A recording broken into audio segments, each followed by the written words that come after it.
Welcome to week 4, challengers. Congratulations for making it this far. Even if all you've done so far is turn on this video, that's one step towards being healthier and more fit. So great job.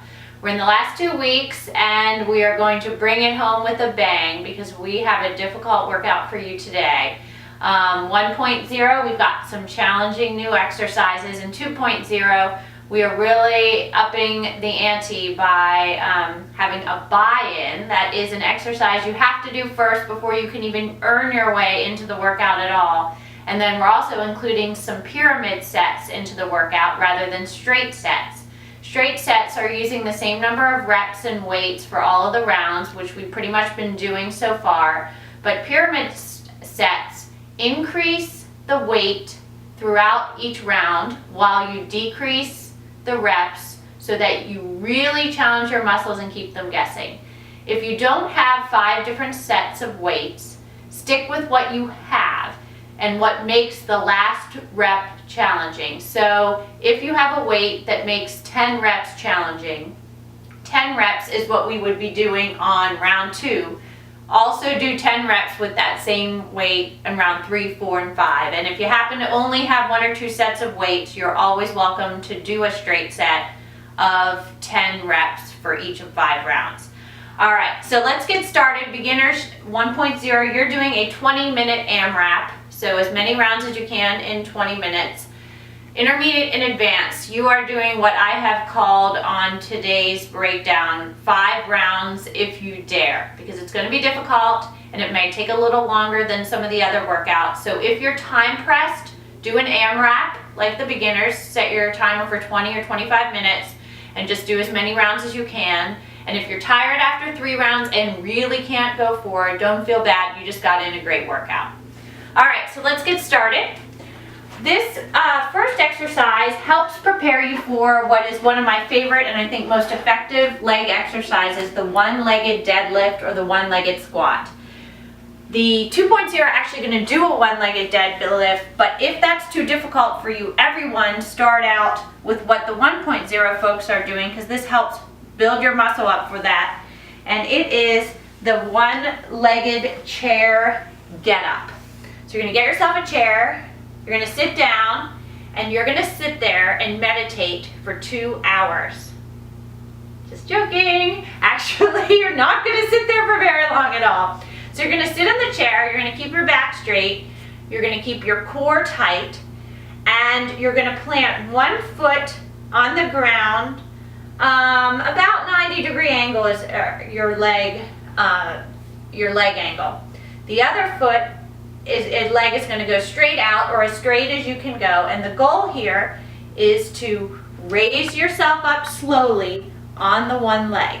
Once you get to the top, put your feet down and sit back down, and you're going to do that 10 times per leg.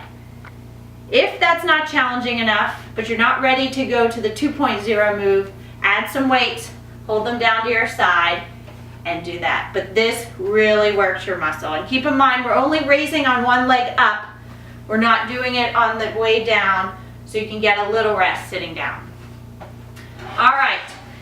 So for 2.0, before you even get to your one-legged deadlift, you need to do your buy-in, and that is 50 air squats. Air squat is simply a normal body weight squat. Do not use any weights for this. By the way, this makes a great warm-up, hint, hint.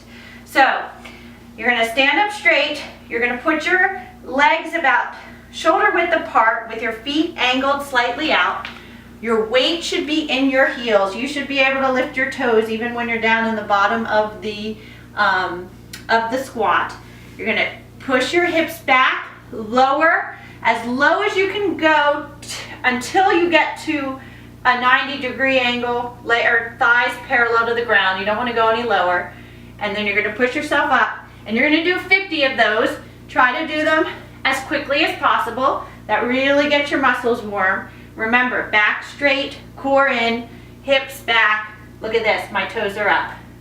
All right, once you do that, you bought your way into the workout, and you're going to do a single leg deadlift. So you're going to get some weights. The first round we're doing 12. So set your weights accordingly. then you're going to stand on one leg. Again, back straight, core tight. Your other leg's going to go behind you. It's kind of the difference between a one-legged squat and a deadlift, by the way. The squat, your leg would be out in front of you, but we're not doing that. The goal here is to lower yourself slowly down on one leg while you keep your back straight. If your back starts to round, you've gone too far. You just go down as far that you can control the move, keeping your back straight, and then you raise straight up. The movement is in your leg only. Again, try to keep the weight in the heel, and it's great for balance too. So you're going to do 12 on each leg for the first round, 10 for the second, 8 for the third, 6 for the fourth, and 4 for the fifth. So on that fifth round, you should be using a pretty heavy weight to make that fourth rep challenging.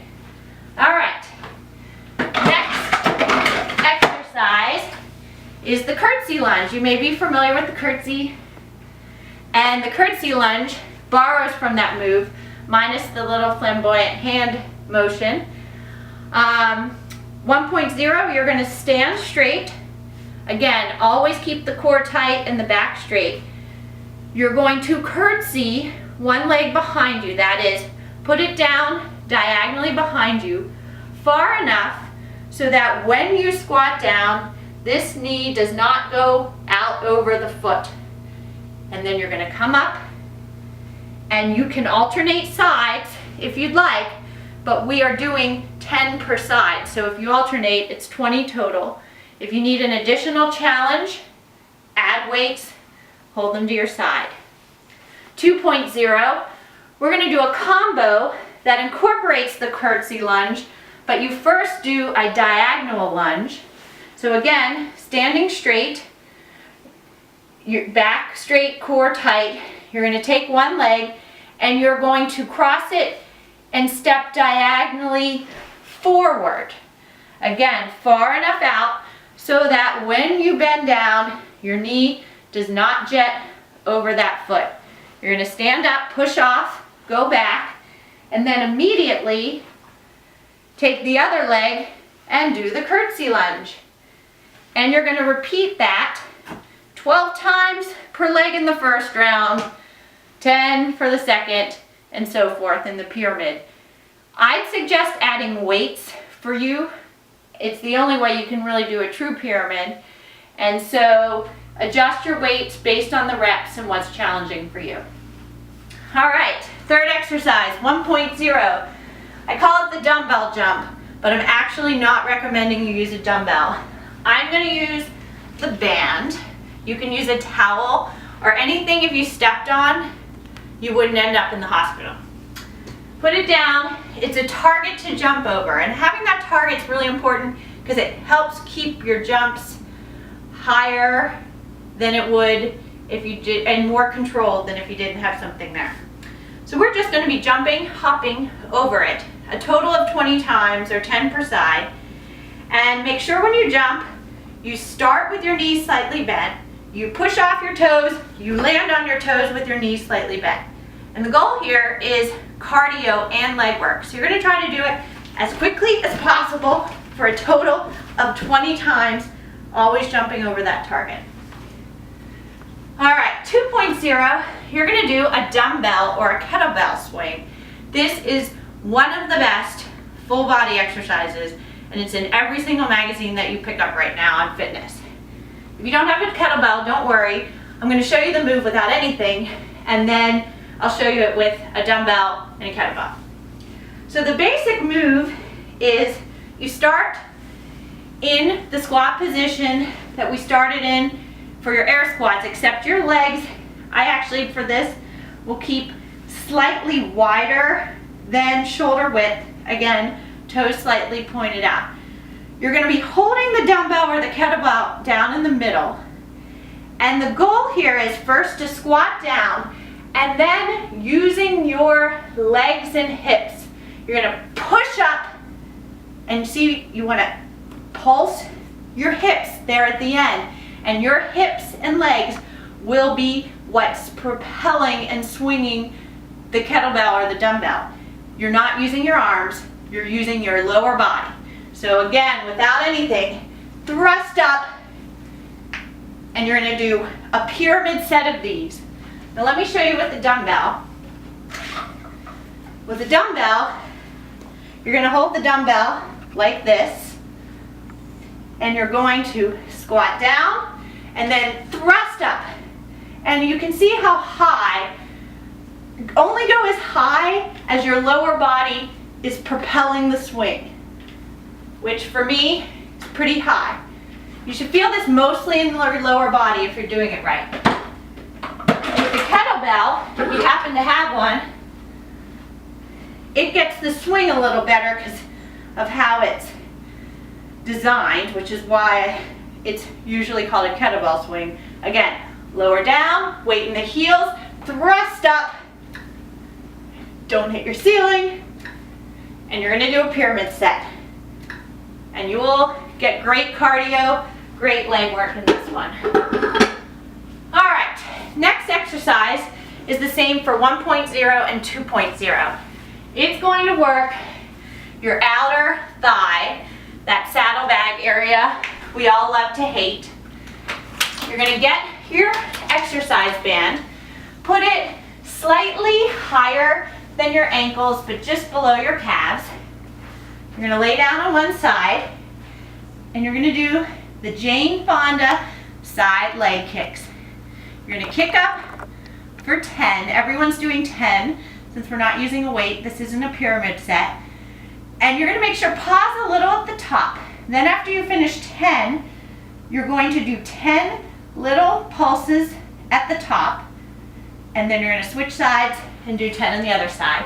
And that's for both 1.0 and 2.0.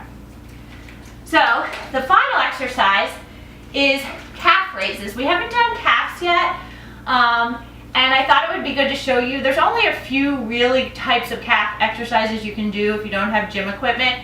And I'm not so big on bulking up my calves, which is why I haven't added them in, but I wanted to show you